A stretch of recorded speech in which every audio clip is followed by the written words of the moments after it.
Hola, ¿qué tal? Estamos en los Sonidos de la Alicia y hoy nos acompaña un buen amigo que nos conocemos desde hace muchos años, ambos nos conocemos, como hemos ido creciendo. Estamos con Mario Sánchez o Chavo. ¿Cómo quieres que te entrevistemos, como Mario o como Chavo?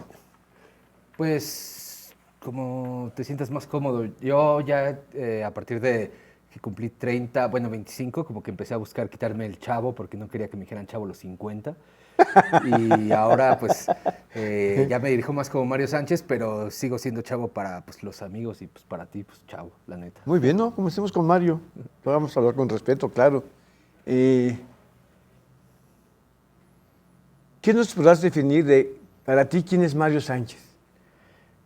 Eh, Si te murieses, si te fueras al cielo y te entrevistara a San Pedro y te dijera quién eres, ¿qué le dirías? yo me considero antes que nada un amante de la música, pero de esos amantes como tú, como todos los del equipo, los alicios, todos las personas que frecuentan eh, los lugares alternativos de la música, porque una vez que entras a ese universo sí creo que es bien especial la forma en la que te vas dirigiendo, ¿no? Entonces los surfers encontraron su camino en el surf, los metaleros, los escaseros, los punks, que fue mi camino, y eso, me considero un amante de la música que da todo por la música, y básicamente así, digo, tengo muchas otras cosas, ¿no? Me gusta leer, me gusta ver películas, me gusta hablar, pero principalmente sí creo que es la música lo que me dirige. Para ti, ¿qué es la música? Para mí es la comunión. Me gusta mucho pensar en la primera etapa de la música, es decir, en las cavernas, pues cuando era música ritual, porque para mí es mucho eso, es dependiendo del ritual la música. Yo no puedo estar en un lugar donde, o sea, la música para mí también es parte del ambiente, ¿no? Aunque no la veamos, obviamente la escuchamos.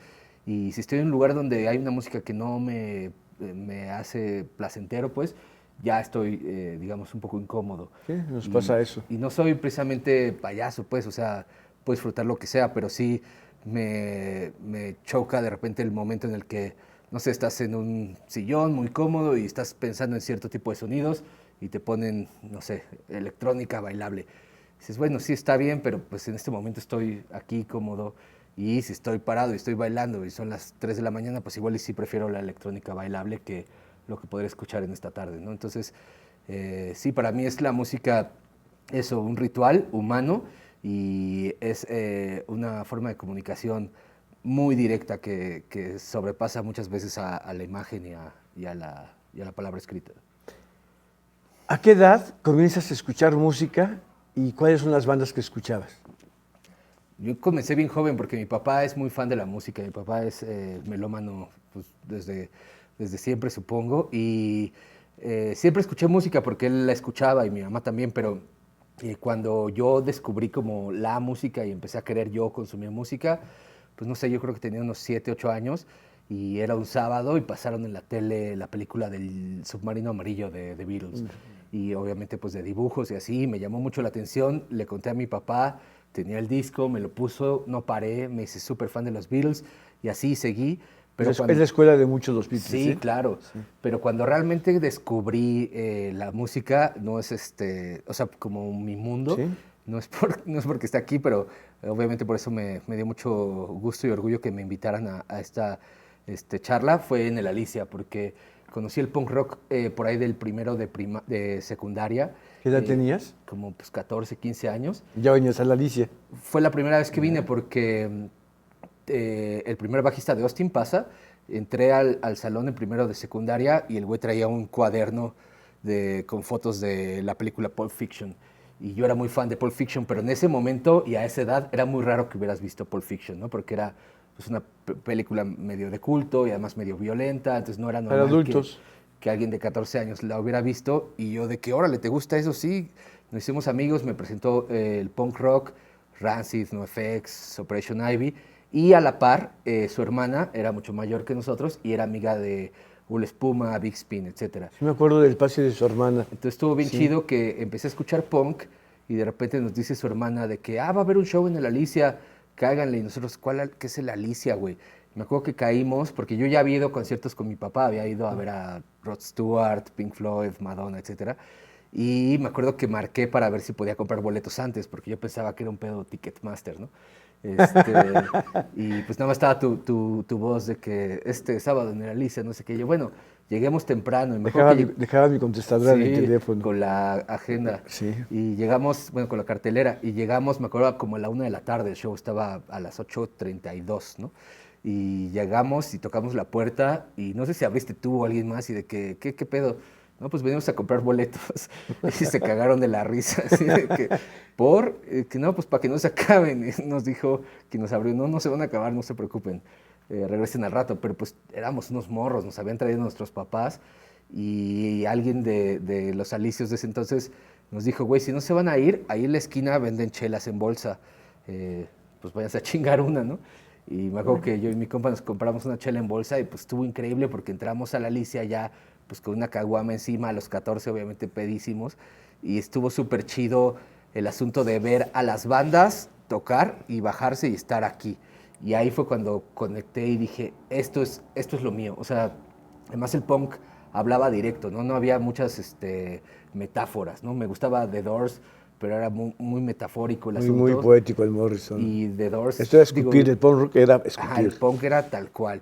Y entré durísimo, sobre todo cuando vi que no tenía que ser yo un enviado especial del Señor para tocar un instrumento o estar arriba de un escenario, era cualquier persona podía. Y ahí fue cuando dije, esto es lo mío. Y ya pedí a mis padres que me apoyaran con una guitarra y me dijeron, si terminas la secundaria con el promedio que te dé la beca para la prepa, te la compramos. Obviamente me apliqué, saqué 10, me compré la guitarra y empecé mi primer banda, que después sería Austin TV, pero fue para mí muy chido y ese fue el momento en el que realmente dije, esto es lo mío, pues porque además estaba muy perdido, yo era de que, pues no quiero ser astrólogo, sí me gusta la astronomía, pero no tanto, me gustan los dinosaurios, pero no tanto como para meterme ahí. Y cuando vi la música dije, esto sí Esto es es lo que mío. quieres. ¿A qué edad comienzas a armar Austin TV? Yo tenía como 16 años y había hecho una banda con Pasa que no funcionó muy bien, tocamos 2, 3 veces, duró 6 meses seguramente, y cuando conocí a Chris Nayer de Ul Espuma, que en ese momento era el vocalista de la banda, él había comprado una batería y estaba empezando a tocar. Entonces, como éramos muy cercanos en el barrio, es decir, los dos éramos de Xochimilco, empezamos a frecuentarnos para ir a fiestas, para ir al cine, etcétera. Y un día me dijo, güey, pues estoy tocando la batería, no sé qué, pues yo estoy aprendiendo a tocar la guitarra, ¿por qué no empezamos? Y así comenzó, jalamos a Pasa, que también estaba con nosotros, el bajista, y poco a poco se fue gestando, ¿no? Y eso estuvo bien chido porque siento que todos aprendimos igual, ¿no? Tanto ¿Qué años era?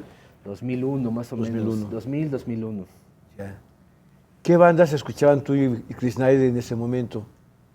Sobre todo el punk rock, pero acabamos de descubrir a Sad Breakfast y a Homer Squill aquí en México. Un sonido más emo, más y nos enseñaron el emo, ¿no? Entonces estábamos muy clavados con todo eso, Penfold, Mineral, Get Up Kids, etcétera. Bandas que hoy me sorprenden mucho y es un tema bien chido porque en ese momento estamos hablando de previo a MySpace, muchachos, ¿no? Sí, previo. Entonces, a ti te llegaban cassettes, te llegaban revistas, cosas, y tú veías a las bandas y pensabas que eran gigantescas en el resto del mundo o en Estados Unidos al menos. Y hoy que puedes entrar a Spotify y ver los números, me vuela la cabeza ver que estas bandas que nos gustaban tanto son más chiquitas que lo que sea. Eran muy locales. Y agradezco mucho pues haber conocido a estas personas que te iban pasando la música, pero tenías que conocerlos. O sea, no era que fuera un club, ¿no? Pero pues ni modo que vayas por la calle y decir, hey, escucha esto. Más bien era conocerlos, ir a ver qué pedo, que te prestaran discos, regresarlos, obviamente. Y eso sí era algo que, no precisamente extraño, pero me gustaba mucho el ir compartiendo, ¿no? Austin TV como que rompe un poquito con el sonido del punk rock. Tú venías a las tocadas de punk rock, toda la banda de Austin, pero no tocaban punk rock. Tenían otro estilo, otro sonido, más más instrumentales, más emo, más matemático. ¿Qué era lo que querían escuchar? ¿Qué es lo que escuchaban ustedes para sacar ese sonido? Realmente no había una banda como Austin en esos años, aquí en la Ciudad de México. Más que lo que escuchábamos era lo que queríamos. Primero, nuestra meta era ser nuestra propia banda favorita y al ser como un proyecto alterno del vocalista de Ul Espuma, era demasiado libre, porque era, bueno, Ul Espuma va a seguir creciendo seguramente, nosotros pues no precisamente aspiramos a eso, simplemente a divertirnos. Y estando metidos en la escena punk rock, queríamos ser un punk rock lento, ¿no? Y tranquilo. Y con el emo y todo esto, pues así empezó, y una banda instrumental no nos hizo tanto ruido porque fue de que, bueno, hay muchas bandas de surf instrumentales, hay jazz instrumental. Mucha cantidad. No conozco rock alternativo instrumental, pero ¿por qué no? Y empezamos y fue muy loco porque la primera vez que alguien nos dijo qué tocábamos, es decir, post-rock en ese momento, fue justo aquí también en la Alicia, que le abrimos una banda llamada Bolobán, que estaba en un gran momento con Ella es Azul, y nos bajamos del escenario y nos dicen, está increíble su música como muy post-rock. Y nosotros, ¿de qué hablas? De que sí, post-rock como Mogwai, una banda de Glasgow, ¿no? Y nosotros no, o sea, de verdad no sabemos de qué estás hablando. Yeah. Y ya empezamos a escuchar a Mogwai y fue que, sí, o sea, no es precisamente eso, pero sí va en esa línea. Y ahí empezamos como a entender cuál era un poco nuestro camino y nos clavamos. La verdad es que siempre estuvimos intentando tocar con quien fuera, ¿no? Aquí mismo tocábamos con Revolver, que no tenía nada que ver con nosotros, pero para nosotros desde el inicio fue, la escena punk rock es muy interesante, pero es muy pequeña, no pequeña, es muy hermética, ¿no? Es decir, a quien no le gusta el punk rock viene y no precisamente lo va a disfrutar. Exacto. Y llegas con otros artistas de otro tipo de sonidos y es un poquito más abierto, entonces empezamos a buscar eso. Y sí, digo, tuvimos buenas y malas experiencias, pero desde el inicio teníamos claro que queríamos no solo pertenecer a una escena, sino poder abrirnos a todos los gustos. En esos años había como una escena media emo. Yo recuerdo ver los carteles que eran como 3, 4 bandas. ¿Recuerdas esas escenas? Había como bandas muy interesantes. Sí, pero éramos muy pocos, pues, o sea, así, emo, pues era Sad Breakfast, más o menos emo o indie rock de ese momento, ¿Sí? Homer Squill. Había otra banda que se llama Pravda. Pravda. Pravda era muy buena, ¿eh? Claro. Me gustaba mucho esa banda. Sí, de hecho, no es que yo les enseñe el emo, pues, pero uno de mis vecinos y mejor amigo de ese momento era guitarrista, me acuerdo, de Pravda, entonces compartíamos mucho y eso, y había muy, muy buenas bandas en general. Siento que la escena punk rock era muy vasta y en el punk rock había muchos, estaba Ducto, estaba muchos proyectos que no precisamente eran punk. No eran era, los el raros, Ducto era ¿no? más, cantaba más agresivo, no era más Y ruidoso. para mí eran como los raros que no cabían Sí, en ninguna escena sí. y ahí estaban y a todos nos gustaba y nos abrían la puerta aquí. Y siempre le digo a toda la gente con la que hablo de estos temas del antaño de hay que recordar que en ese momento no había prácticamente foros, o sea, no había prácticamente ningún foro Casi no había, en la ¿no? Ciudad de México y todo eran o fiestas o foro Alicia, ¿no? Y esas fiestas caseras ahora ya no las veo pasar y eran para mí también muy, muy chidas porque conocíamos a otras bandas, ¿no? Nosotros éramos del sur, casi todos, Bixby, Ul Espuma, etcétera. Entonces había una fiesta en Satélite, íbamos todos, ¿no? Y yo aunque no tocara todavía, iba. Y ahí conocíamos de que, esta otra banda y no sé qué, y después íbamos todos juntos a Guadalajara y luego a Monterrey. Y yo antes de tocar con Austin, pues yo ya iba de palero a todos lados, pues. Había muchas bandas en esos años, ¿eh? Era increíble, la A verdad. principios de los 2000 había cantidad de bandas tocando.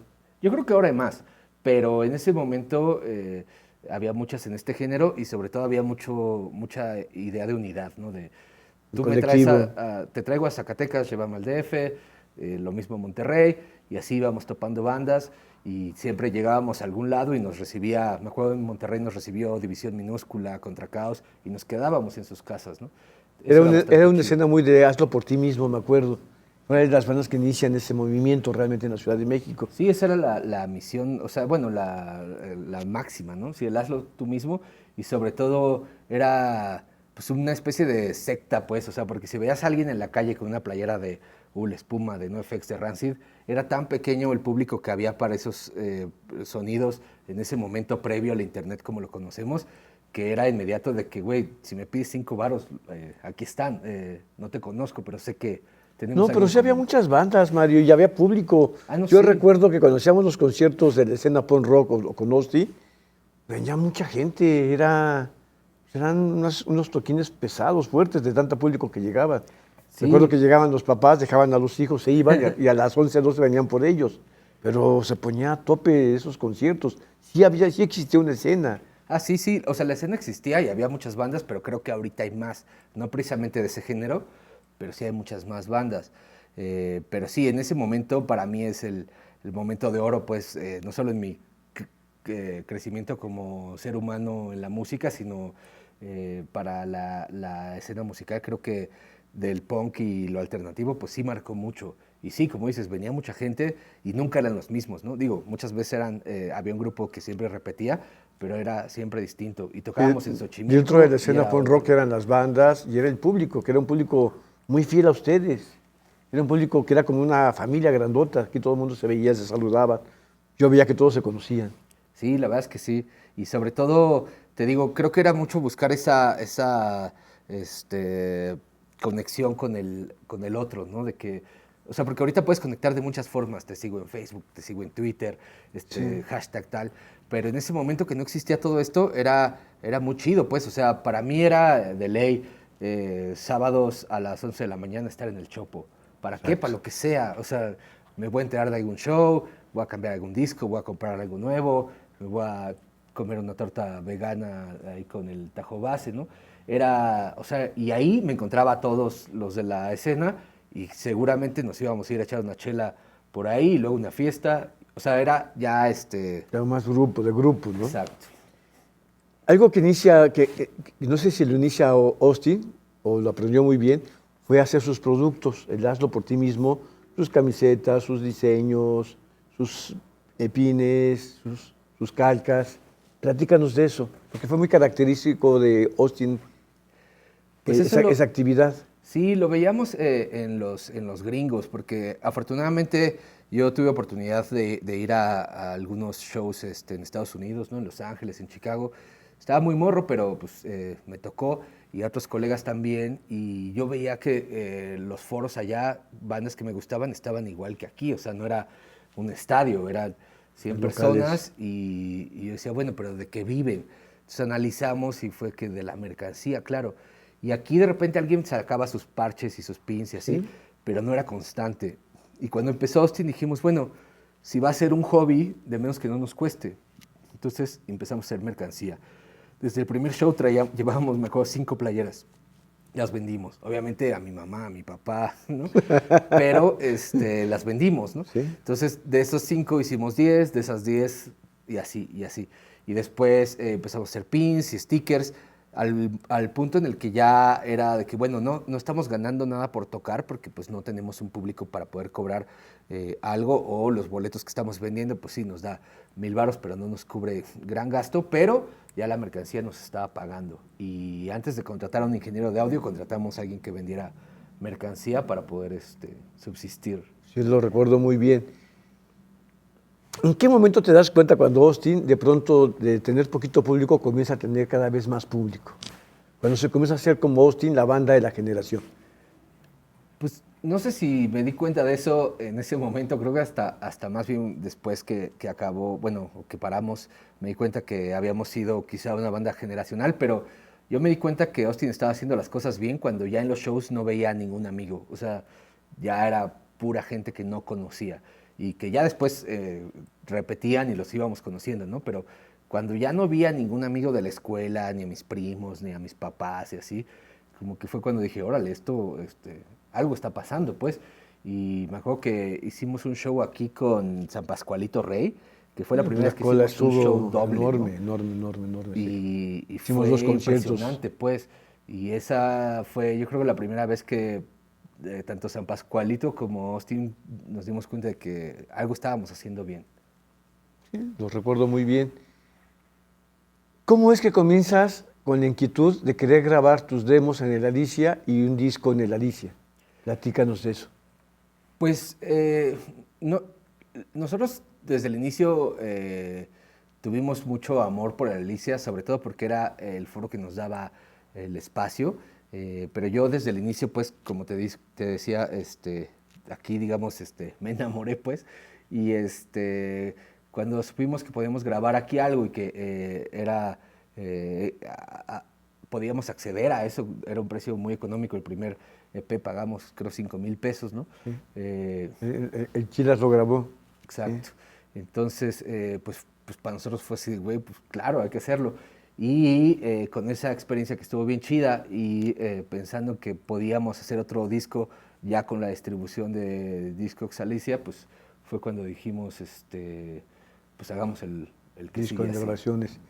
Yo recuerdo que de pronto la radio los trató muy bien, que lo que había antes no era, ya era Reactor, los trataron muy bien porque entraban ustedes muy bien a la programación.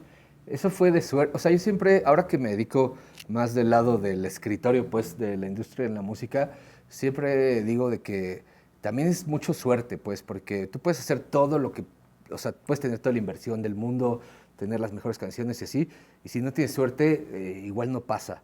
Y yo creo que lo de Austin fue mucho suerte, porque cuando empezó Reactor, hasta donde yo entiendo, el IMER pedía a Reactor que pusiera 50% de música mexicana Sí. y 50% extranjera.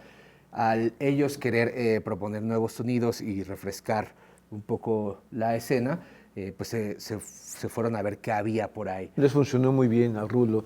Exacto, Le y por funcionó suerte muy bien nosotros ya teníamos meter nuestro cantidad de disco en bandas su mexicanas. escritorio. Entonces, desde el día 1 empezó a sonar Austin TV en Reactor.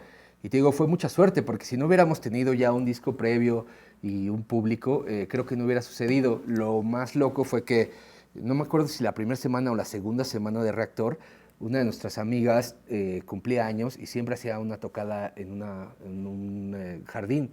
Pero siempre éramos los mismos, pues los que íbamos, los de las bandas, que éramos sus amigos.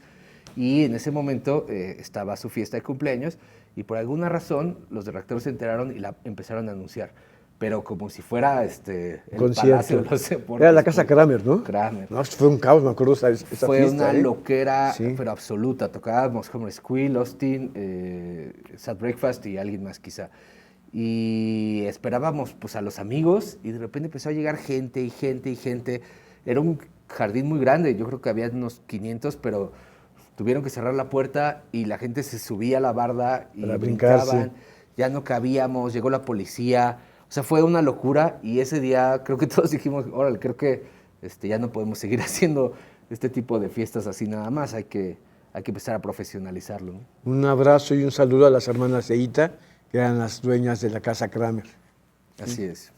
Pues yo creo que ahí ya te diste cuenta que lo que ya era Austin TV. Yo que yo ya lo veía que de pronto eran mucha gente que los estaba viendo y que los estaba siguiendo. Yo creo que ahí ya te diste cuenta que ya cuando fue la casa Kramer, Austin ya era parte de la música en México. Sí, ya ahí fue una locura y a los 15 días de la Casa Kramer recibí llamada para invitarnos al Vive Latino en el 2005 y cuando salimos a tocar en el Vive Latino pues fue cuando ya dijimos, órale, qué loco, Ya porque había abríamos. gente. Ajá, abríamos a las 11 o 12 de la mañana y estaba llenísimo, pero llenísimo. Y sabíamos que era nuestra gente porque ya para ese momento ya estaba MySpace, me parece, y habíamos convocado de que quien vaya a escuchar Austin lleve una playera azul cielo o orejitas de conejo, ¿no?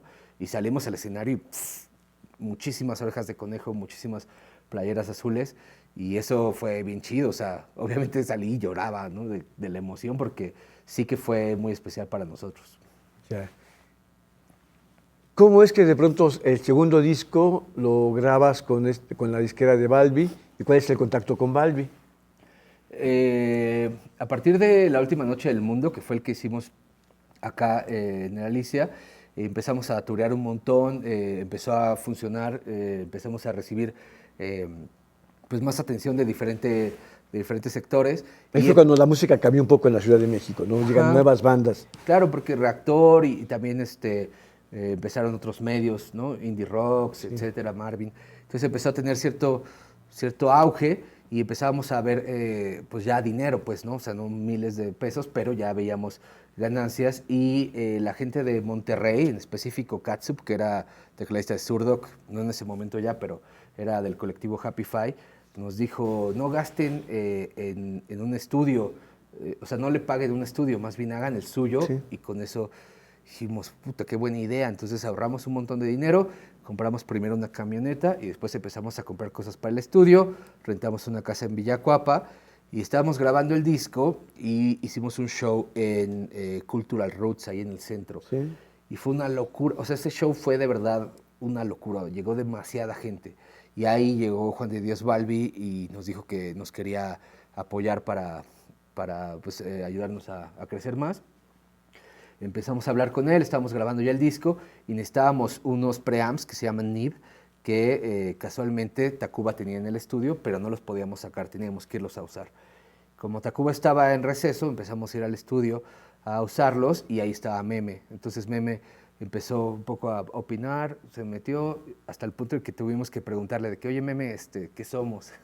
¿Eres nuestro productor? Sí, sí, no, pues chingón. Y ahí empezó la idea de Terrícolas Imbéciles, que era el primer lanzamiento que iba a ser el sello de Balbi y Josué y Meme, y pues por fortuna nos apoyaron y lo lanzamos.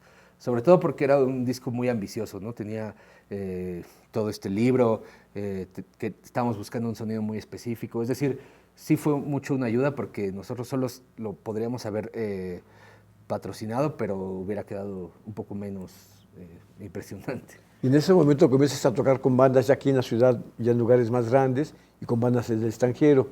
¿Qué bandas del extranjero, con cuáles te han gustado más? A mí la mejor experiencia fue con Yo La Tengo. En el Salón México. En el Salón México, eso fue increíble porque Yo La Tengo se portaron súper chidos. Que por cierto hemos estado recordando mucho en estos días que recibimos amenazas de muerte si tocábamos ese día. ¿De Nos verdad? llegaban correos no me acuerdo bien el nombre, pero según yo era secretodilana@hotmail.com y nos llegaban correos de si le abren a Yo La Tengo los voy a matar, ¿no? Nosotros, no manches, qué pedo, güey, ¿de qué estás ¿Qué hablando? edad tenían ustedes en ese momento? No sé, yo creo que yo tenía como 22, 23, Ya. pero sí nos subimos, o sea, pero cagados de miedo al escenario, ¿sabes? Porque Bueno, era y que estaba lleno el Salón estaba México. lleno Sí. y nosotros es que nos van a matar, digo, si muero en el escenario, bien, ¿no? O sea, ¿Nunca Juan supieron quién Escutia, fue? Niños Héroes, nunca supimos quién fue y Pero digo, es no padre la envidioso. historia, pues, pero ese show lo recuerdo con mucho cariño, también a los Mogwai, obviamente a los Café Tacuba, a Zoé, que fueron los que nos invitaron a nuestra primera gira por el país con el Rock and Lover. La verdad es que varios, sí tuvimos mucha suerte, pero así extranjeros. ¿Fue pues, suerte sí. o fue trabajo? Yo creo que los dos, ¿no? Porque obviamente si hubiéramos empezado ahorita, pues Zoé no nos invitaría a su gira, ¿no? Quizá. Y en ese momento, pues no había otra banda que quizá congeniara bien con el sonido de Zoé. Y conocíamos a Canuto, que era su manager, y nos invitaron y nosotros pagábamos nuestros gastos, pero nos daban chance. Pero estamos hablando de un Zoé que llenaba 300 personas en Guadalajara, ¿no? O sea, todavía no. No eran tan masivos. Exacto. Y sí, todo, ¿no? O sea, lo de Yo La Tengo, pues sí. O sea, nosotros cuando nos invitaron a tocar con Yo La Tengo, ni conocíamos a Yo La Tengo, ¿no? Como que nos habló la doctora Molina y que "Hey, quieren abrirla, Yo La Tengo", y nosotros, o sea, sí, pero ¿quiénes son, no? Pues él nos pasó un disco con las 4 mejores rolas y sí, claro. Y así, ¿no? Y luego vino Mogwai de que quién le abre y estaba en ese entonces lo de Exnafinsa. Entonces abrimos ahí con Mogwai 2 veces y así, o sea, sí, o sea, yo creo que va de la mano, pues, la suerte y tu trabajo, ¿no? Muy bien. De pronto ya comienzas a tocar con las bandas extranjeras, estás aquí en las salas haciendo un buen, ya por todo el país. ¿Cómo es que se dan las giras al extranjero y dónde comienzas? Allí fuera de México. La primera vez que salimos fue a Argentina, al Personal Fest, y fue pues gestión de Juan de Dios Balbi y su equipo. Y estuvo muy chido, pero bueno, estábamos muy morros y no teníamos idea. La verdad es que supongo que tocamos muy mal, estábamos muy nerviosos. Y la segunda fue al Festival Coachella. Entonces fue peor, ¿no? Estábamos completamente nerviosos y supongo que tampoco tocamos muy bien, pero todo eso pues te va curtiendo, ¿no? Desde tocar en un Vive Latino y, bueno, desde un Foro Alicia, pues, o sea, no es lo mismo tocar en el Foro Alicia con 100 pelados que a reventar, ¿no? Lógico. Y luego un festival, otro, y ya el extranjero. Y ya cuando realmente teníamos un callo, yo creo que fue por ahí del 2018, 2008, 2009, más o menos por ahí. y ya ahí sí empezamos a tocar más en Panamá, en Colombia, hicimos varios y así, y ya, vaya, nunca pierdes el miedo o el nervio de presentarte en vivo, pero ya sabíamos controlarlo, ¿no? Y ya estábamos listos para cualquier cosa, porque cuando vas empezando no estás listo para, se me fue el sonido, o la regamos, no volteen a verse como que todos sabemos. ¿Qué está pasando? Ajá, o sea, ya la regamos, ni modo, sigan adelante. Y ese tipo de cosas, pues no te las da más que la experiencia. Las tablas. Pero no es cualquier cosa. De ahí el siguiente paso es irse a Europa. ¿Cómo está su gira por Europa? Fuimos a hacer la música para una obra de teatro de un amigo que se llama Tupac Mártir. Bueno, no es una obra de teatro, es una puesta en escena multidisciplinaria y nosotros hicimos la música. Entonces nos llevó a Londres para ensayar ahí 3 meses y presentarla. Y mientras estábamos ahí, hicimos algunas fechas en Madrid y en Barcelona y eso nos abrió la puerta para, después regresamos y hicimos ya 2 giras allá en España y estuvo increíble. La verdad es que hubiera sido súper chido poder hacer más Europa, pero era complicado, pues. Muy caro, ¿no? Exacto, Aparte. había que invertir mucho dinero, mucho tiempo y ahí fue, creo, también cuando pensamos como de, sí está chido, pero te sientes otra vez como nuevo, ¿no? O sea, de, órale, hay que volver a empezar, o sea, tocábamos para 20 personas y está padre, pero Estas son ciudades más pequeñas en Europa. también, Sí, pero vas empezando, o sea, por más que lleves acá ya 8 años, pues allá eres nuevo. eres nuevo. Regresas a México. ¿Cuántos discos graban con Terrícolas Imbéciles? Con ellos hicimos 2, Sí. Fontana Bella y Caballeros de Albedrío. Después hicimos otro trabajo para Tupac Mártir que se llama Lotería y ahora no, es un track de 15 minutos que pueden escuchar en cualquier lado. Y eso es lo último que compusimos juntos. Y decidimos parar porque ya estábamos haciendo otro disco, lo estábamos haciendo de hecho en Madrid, en Matadero, que es una sala de arte, pues, y nos habían prestado ahí un estudio, lo estábamos trabajando y ahí fue cuando dijimos, ¿te vuela la cabeza esto? Más o menos a ti. Y fue cuando dijimos, creo que si no tenemos algo que decir, mejor no digamos nada, ¿no? Al menos por ahora. Ya. De pronto lo que yo notaba de Austin TV, que de pronto no era también únicamente música, era un rollo más escénico. Eran disfraces, eran colores, era pintura. Ustedes apostaban por otras cosas. Sí, para nosotros era todo un micromundo o submundo, ¿no? Porque desde las películas, aquí nos permitió la Alicia hacer varias funciones de películas independientes que tenían que ver con Austin y sí, como dices, la gráfica, todo, pues, o sea, para nosotros era que si te vas a meter a Austin y te late, métete bien porque no solo es la música, pues, o sea, hay más mensajes, ¿no? Y eso creo que siempre fue muy importante y relevante para los escuchas de la banda, porque entonces no se quedaba ahí, ¿no? En las canciones o en los tracks, iban más a fondo y de repente nos escribían de que descubrí a Ray Bradbury por este track donde tienen bueno, La Última Noche del Mundo es una Los samples alusión. que metían. Exacto, entonces ese tipo de cosas son las que nos daban pila también, ¿no? De que sí, claro, hay que hacer referencia a esto y lo otro. Y eso, pues simplemente era, te digo, hacer nuestra propia banda favorita y sobre todo sumar a la gente a un mundo alternativo, ¿no? Pero fue una banda favorita no tuya, sino de muchos. Por suerte. Yo creo que Austin es la banda de una generación, es el sonido de una generación. Por suerte, sí, la verdad es que, te digo, no era esa la intención, qué bueno que pasó y seguimos siempre agradecidos de toda la gente que nos escuchó y nos sigue escuchando y nos sigue escribiendo, hey, vuelvan a los escenarios, sigan tocando, etcétera. Pero para nosotros era tan importante la entidad Austin que sí es mantener mucho el respeto por Austin, ¿no? Es de, bueno, si un día regresamos no va a ser nada más así de que, hola, ya venimos a cobrar, ¿no? Como sucede. Es de, ni siquiera es el dinero lo que importa, es más bien si vibra, vibra y lo hacemos, y si no, la verdad es que no tiene sentido, por más que haya insistencia de algunos jugadores de la industria, la verdad es que nos interesa más mantenernos como esa entidad que siempre siguió sus metas y que siempre se mantuvo fiel a la idea de la independencia y sobre todo de creer en que las cosas pueden ser distintas y pueden ser posibles. ¿Por qué en el momento que está muy alto Austin, que tiene mucho público, por qué deciden parar, Mario? Yo siempre me he preguntado eso. ¿Por qué hacen una pausa? No, no sé si fue precisamente cuando más público teníamos, porque después de Fontana Bella hicimos Caballeros del Albedrío. Ese salió en el 2011, 2010. Y en México había pasado algo muy raro, es lo que yo recuerdo, igual y me equivoco, pero yo recuerdo que se había puesto de moda de que si te gusta Austin ya no es cool, ¿no? O sea, se hizo tan popular que ya no era chido que te gustara. Entonces, Ya no era hipster. exacto. Entonces empezó a haber un poco una disidencia, pues, y es normal y está bien.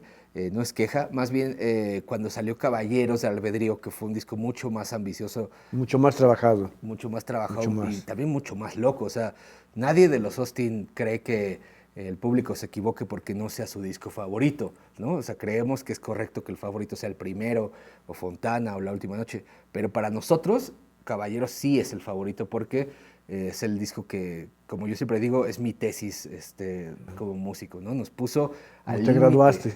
Exacto, nos puso al límite, Meme, que fue el productor, nos llevó al límite, logramos cosas increíbles y sí entendimos que no fuera comercial, pues, y también se me hizo chido porque fue así de que ni modo quisiéramos que cantar, ¿no? Está chido que sea más complejo y ahí fue cuando bajó un poco el auge en México, pero empezó en España. Entonces fuimos a trabajar mucho en España y entonces sí, o sea, pareciera que fue cuando mejor nos iba, pero no precisamente, pero no fue eso, o sea, te digo, la razón fue básicamente pues diferencias de ideas en lo musical y falta de mensaje eh, cooperativo en la composición de nuestras obras, que al final íbamos escuchando los demos y dijimos, es que esto no, o sea, si no nos va a sorprender a nosotros mismos, mejor no lo hagamos. ¿No sacarías esos demos? No, para nada. O sea, bueno, no, yo creo que ni siquiera los grabamos. Pues, o sea, bueno, sí los grabamos, pero en celular o algo así. Y tenemos muchos demos por sacar previo a eso, ¿no? Y sí los vamos a lanzar, pero sí, ya cuando estábamos haciendo ese disco que nunca terminamos, sí nos pusimos a pensar de que creo que si no tenemos algo increíble que hacer, mejor no hagamos nada, porque no queríamos ser esa banda que ya nada más vive de sus glorias pasadas, ¿no?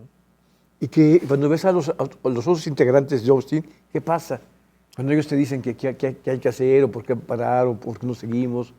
No, pues ahorita estamos en constante comunicación porque estamos buscando reeditar Fontana Bella en vinilo y tenemos, te digo, estos, pues no son demos, más bien son lados B que no llegaron al disco que vamos a sacar, vamos a sacar otras cosas y sobre todo queremos resurtir nuestro catálogo porque hay gente que sigue pidiendo los discos en CD y ya no tenemos, entonces queremos hacerlos y playeras. Al final es de, bueno, si no vamos a seguir tocando o sí en el futuro, pues mínimo mantener esto que ya es una especie de empresa que se pueda ir manteniendo sola y que sobre todo cumpla con lo que nos está pidiendo el público. Sobre todo pensando en un asunto de que de repente vemos gente que vende Fontana Bella 3,000 pesos en Mercado Libre. Y no, o sea, claro que no, eso es No, súper sí, injusto. nosotros lo vimos cuando empezamos a sacar todos nuestros discos para ver qué es lo que teníamos. Encontramos muchos de la última noche del mundo. Y la cola estaba impresionante, ¿eh?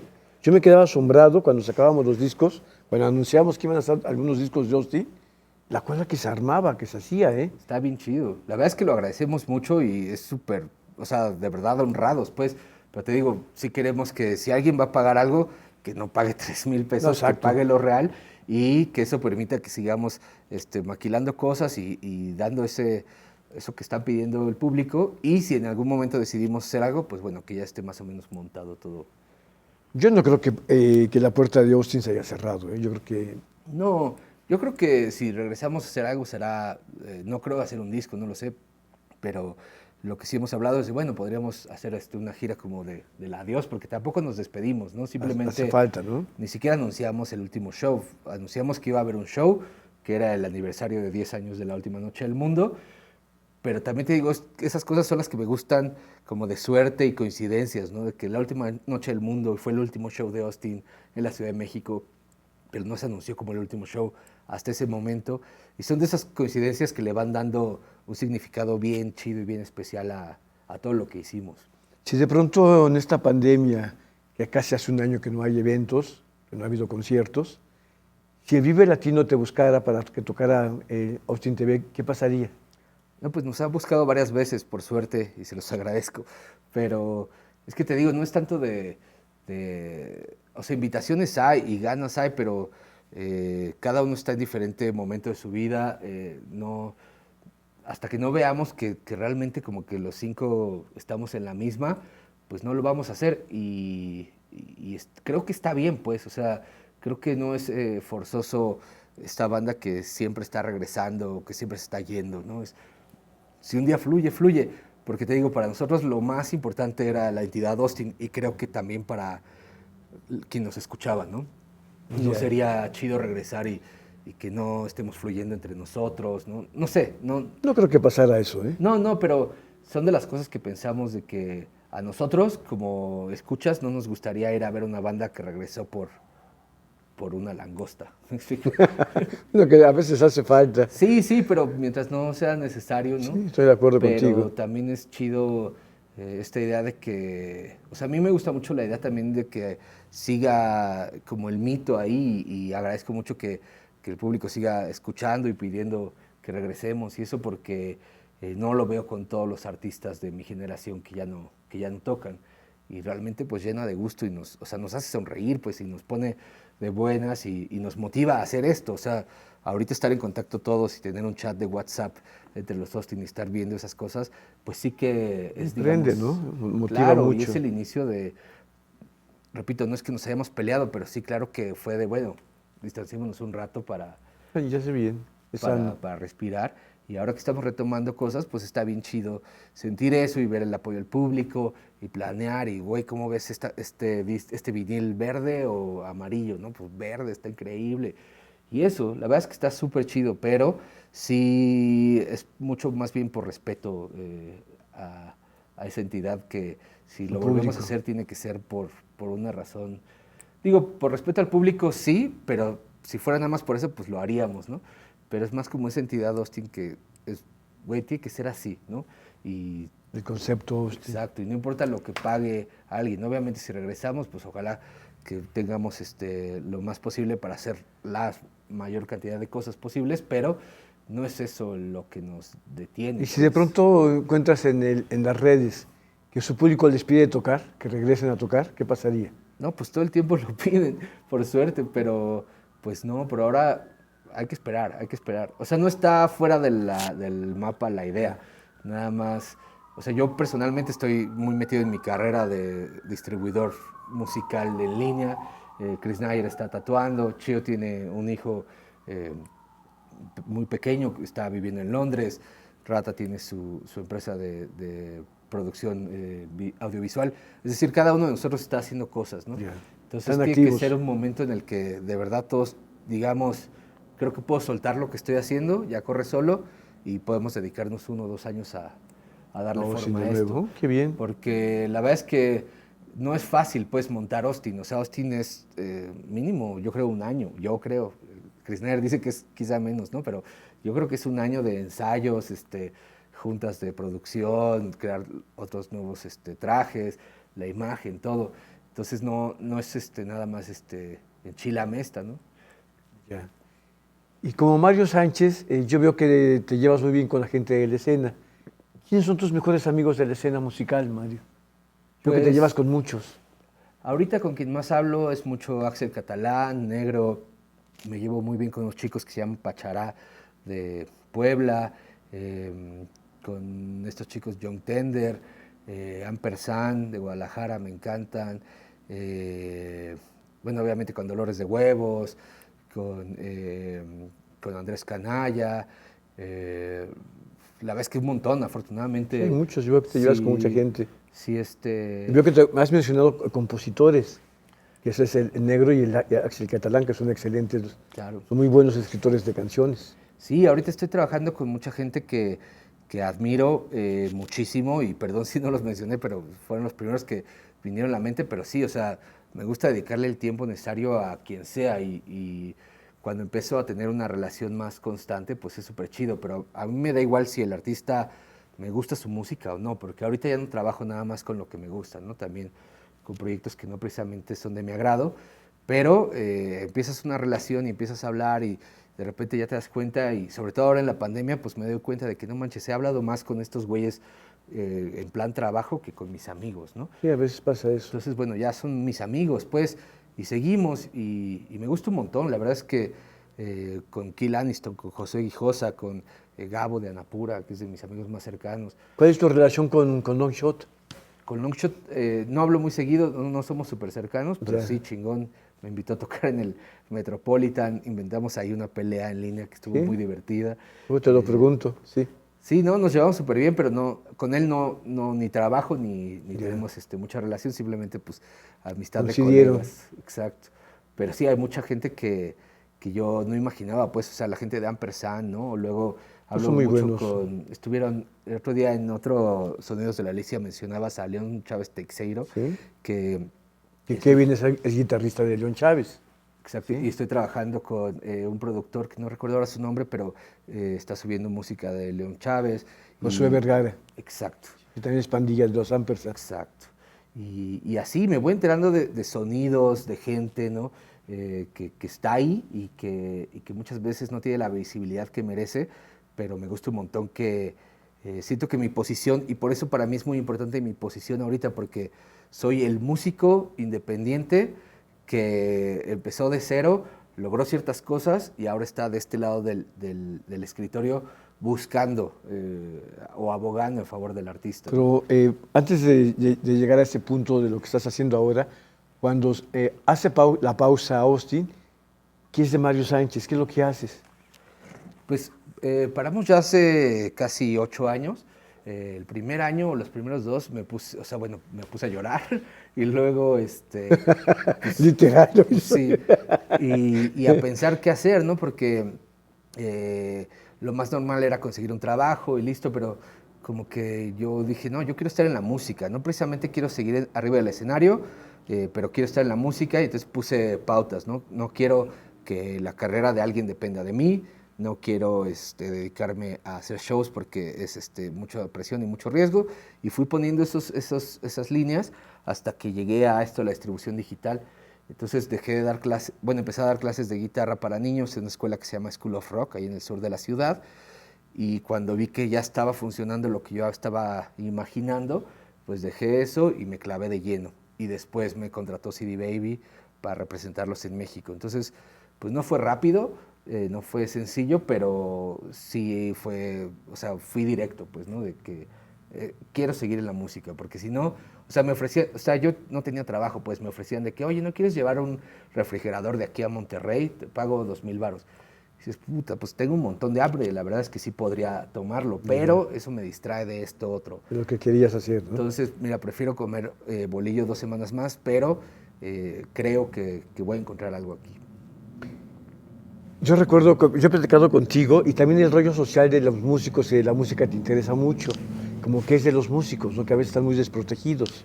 Sí, a mí me interesa mucho eso porque cuando paró Austin me di cuenta que íbamos a poder recibir ciertas ganancias gracias a que teníamos nuestras obras registradas en Indautor, estábamos registrados con SACEM, teníamos ciertos acuerdos ya firmados y también cometimos muchas tonterías y tuvimos problemas legales de ciertas índoles, y entonces ahora mi misión es por mucho esa, ¿no?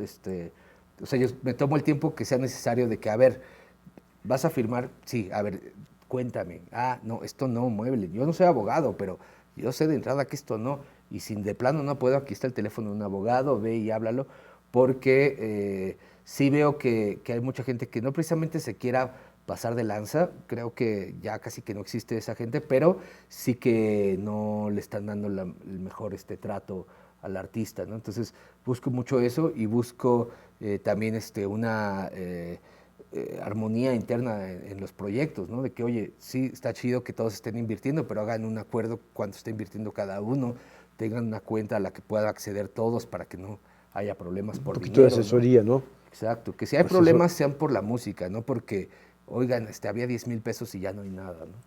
Ya. ¿Qué es CD Baby? Platícanos. CD Baby es una distribuidora de música independiente, empezó hace 23 años. Originalmente vendían discos físicos, cassettes, vinilos en línea. Hace 23 años era muy difícil cobrar con tarjeta. El creador de CD Baby consiguió eso, entonces recibía discos y los vendía desde su departamento. Por eso era CD Baby, porque era como la niñera o el Ya. niñero de los discos, ¿no? Entonces los recibía 2 o 3 copias y conforme se iban vendiendo, pues los iba enviando a diferentes partes del mundo. Ya cuando entró lo digital, pues empezó a hacer eso, pero en digital y para todos lados.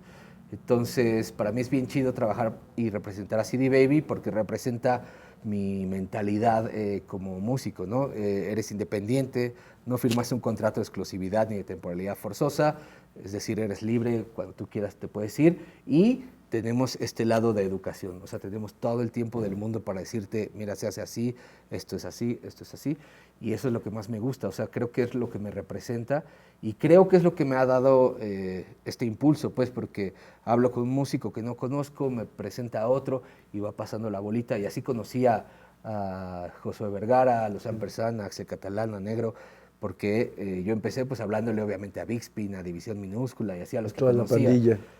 Pero pues eventualmente ellos me fueron contactando con más, hasta que de repente ya estaba, o sea, me acuerdo que estaba un día en Tabasco con una pandilla de músicos y cómo demonios llegué aquí, o sea, ninguno tocaba punk, ninguno hacía rock alternativo, eran más como soneros, música clásica, y eso se me hizo bien También chido. son músicos, ¿no? Claro, Sí. y a partir de que hice una alianza con Sakem, o sea, todos los socios Sakem no tienen que pagar distribución con CD Baby, es gratuita. Entonces me empezó a llevar la gente de Sakem a diferentes ciudades de la República, a hablar con compositores, conocí el mundo de los compositores, y mientras más me meto, más afirmo pues que esto es lo mío, porque necesitas a alguien que te diga, oye, te conviene registrar tu obra en Indautor, pero si te lo dice alguien de corbata y así, con el logotipo de una transnacional detrás, pues igual y no estás tan seguro de a quién le conviene, ¿no? Pero si yo como músico te lo estoy diciendo y es evidente que no voy a sacar un provecho de eso, pues me empiezan a escuchar, ¿no? Y eso es a mí lo que realmente la verdad me motiva, pues. A una banda que va iniciando, ¿qué le recomendarías? ¿Qué le aconsejarías, Mario?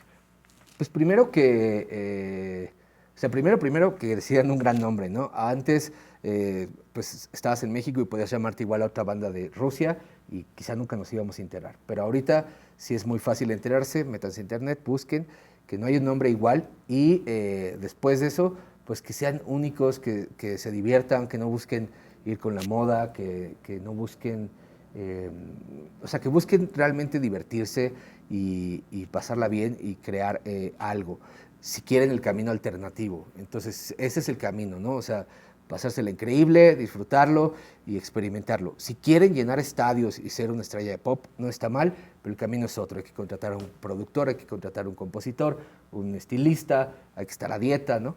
Todo eso. Entonces, simplemente que primero decidan cuál es su camino, porque me agüita cuando topo una banda que hacen metal instrumental, rolas de 15 minutos y quieren llenar un estadio, ¿no? Güey, eso nunca va a pasar, es imposible. Bueno, ojalá algún día, pero es muy difícil que una banda que hace ese tipo de música La masiva.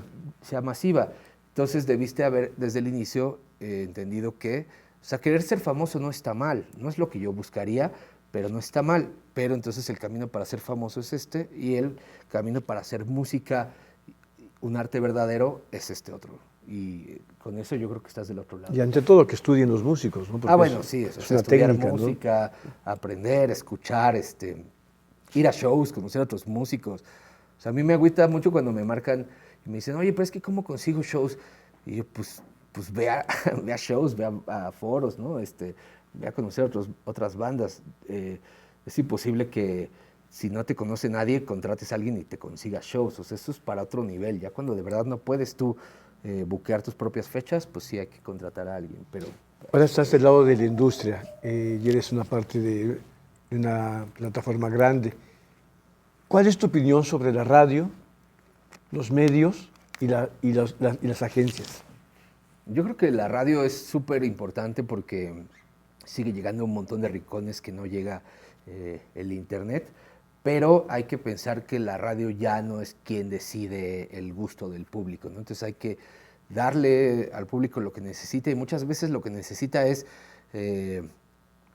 no sé, a veces hasta una reseña sincera bueno, ahorita no hay shows, pero del show de ayer, ¿no? Sí. Mi papá me decía mucho siempre de que a mí me choca que se la pasan anunciando que ve al show del viernes, ve al show del viernes, ve al show del viernes, y llega el sábado y ni siquiera lo mencionan, ¿no? Entonces me estás vendiendo algo que tú mismo no estás consumiendo o que no estás analizando al final. Y está chido que haya medios críticos, objetivos, que puedan decir, este show estuvo malo, o le faltó tal, o estuvo increíble, ¿no? Pero siento que de repente el radio todo es increíble, ¿no? Ahí les va esta canción que me vuela la cabeza, ahí les va esta otra que está increíble, que no te puede gustar todo, ¿no? Está chido que si lo estás poniendo, supongo que es porque te gusta o porque el concepto A de veces la canción- radio, no sé, va un poquito más atrás, ¿no? Sí. Porque yo veo que aquí en México las bandas que aquí han salido de la Alicia tienen ya una vida propia y después entran a la radio. Entonces a veces digo, la radio está un poco atrás. Sí, el radio está, en general, depende, ¿no? O sea, hay unos que están más atrás, otros que están un poco más progresistas. Creo que es correcto que siga el radio, Sí, pero a mí me gusta mucho la radio. es muy importante que No aprendan la escucho, pero me gusta la radio. A mí me gusta mucho escucharlo y me gusta mucho cuando los conductores de verdad traen una idea, ¿no? O sea, de que una cosa es que sepas hablar, y otra cosa es que sepas hablar y además tengas un concepto musical general. Pero bueno, en general me gusta mucho la radio, me gustan mucho los medios y creo que se están actualizando, ¿no? O sea, ahorita hay muchas vertientes que podrían tener sentido en el futuro y veo muchos medios que están surgiendo de una chica en su casa de 15 años haciéndolo, ¿no? Sí. O un chico. Y lo chido es que ya es mucho más global, es decir, el radio y en general, no sé, por ejemplo, el Alicia, ¿sí? Pues llegaba a la Ciudad de México y lugares aledaños, pero ¿qué pasa con, no sé, Uriangato, ¿no? Ahí no hay chicos y chicas que les pueda gustar la música alternativa, claro que hay, Claro. pero no tenían forma de acceder. Son las redes. Entonces, ahora que tienen ese acceso, puede haber ahí gente que está haciendo música increíble o que está haciendo medios que realmente sean trascendentales. ¿Hay buenos medios en la actualidad? ¿Hay buenos periodistas de música? Sí, o sea, no sabría darte ahorita nombres, pero sí, claro que hay muchos buenos medios. Sobre todo, a mí me gustan los medios independientes nacionales, no ubico así uno en específico. Digo, Indie Rocks lo hace muy bien, ¿no? Pero Aire Libre, el radio lo hace muy bien, Reactor a veces sí, a veces no.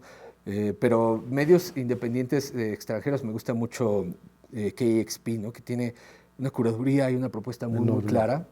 Y eso me gusta mucho, pero yo también soy de la idea de que yo no consumo tantos medios. Yo sé que hay gente que sí, pero más bien me gusta YouTube. Me gusta mucho YouTube cuando sale un nuevo disco y ya hay varias personas reseñándolo. Obviamente no lo puedes escuchar, pero están dando su opinión o están hablando de las noticias de lo que viene. Creo que eso es lo que falta, como sobre todo una guía. Yo me guío mucho en lo que mi papá me ha dicho en la vida, pero él como que siempre me ha dicho, ahora que hay más música, necesitamos más gente que nos diga qué escuchar, porque Nos oriente, no sí. tienes tiempo tú para, o sea, como persona Descubrir lo normal, nuevo, hay tanto. es imposible.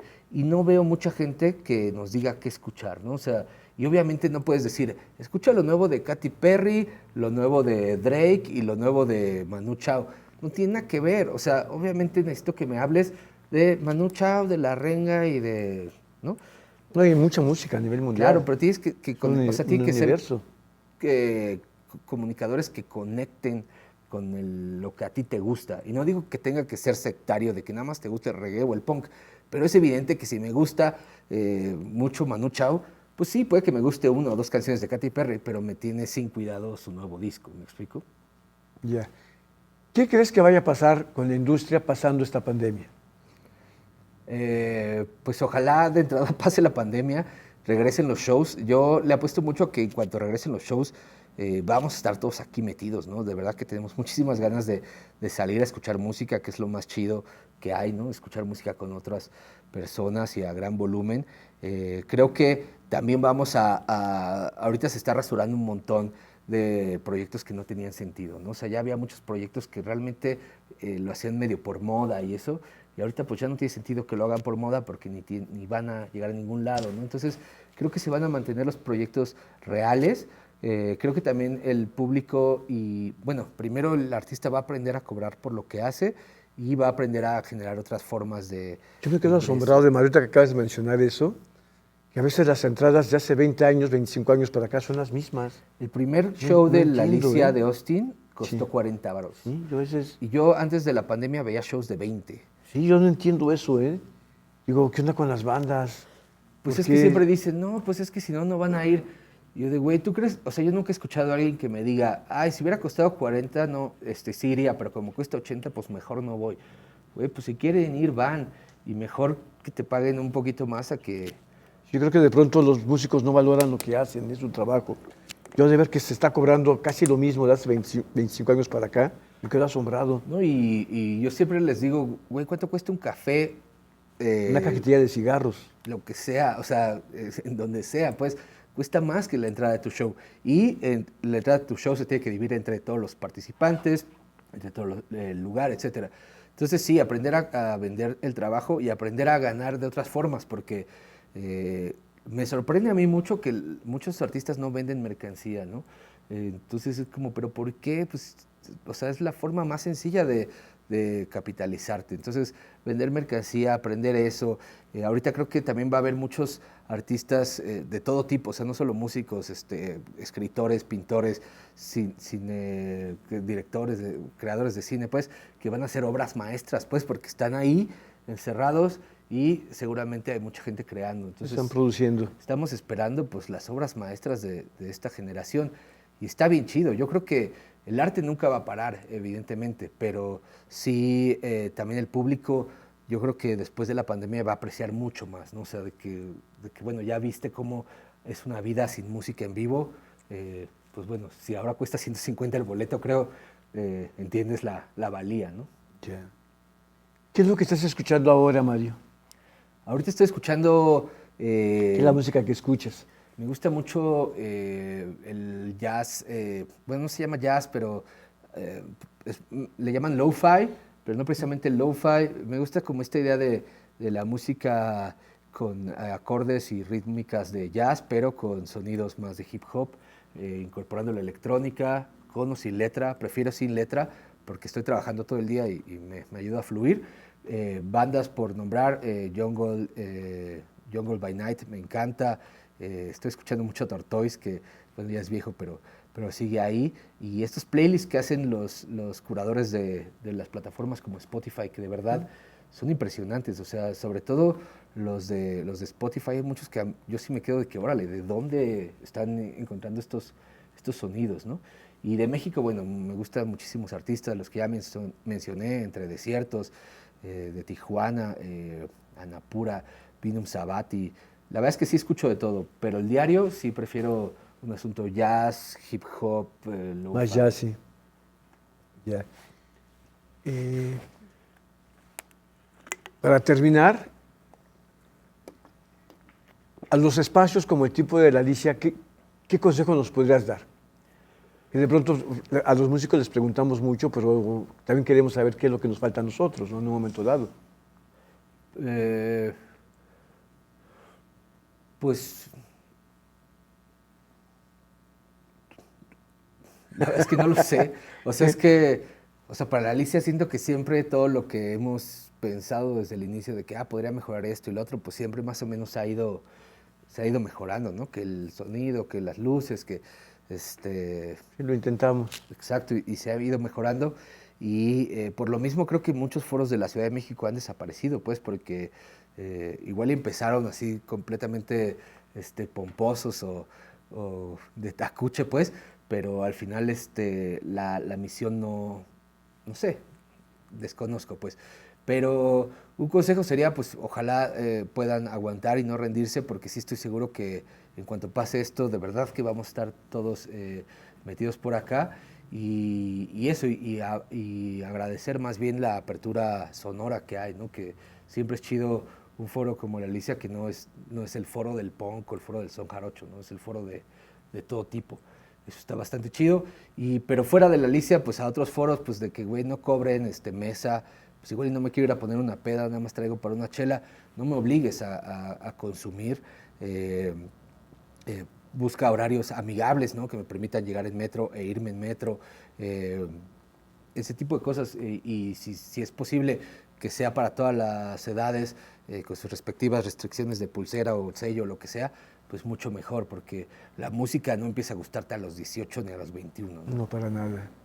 Todos iniciamos a los 14, 15 años. Sí, para mí es bien chido que pude entrar aquí y pues sí, no podía comprar chelas, pero pues podía estar aquí, ¿no? Y hubiera sido bien triste llegar hasta los 18 y ya, pues así de chale, ya no sé ni siquiera si me gusta tanto, ¿no? Pues muchas gracias, Mario. Estuvimos en los Sonidos de la Alicia. Le damos las gracias. por participar y pues nos estamos viendo. Busquen en YouTube Los Sonidos de la Alicia. Muchas gracias. Buenas noches.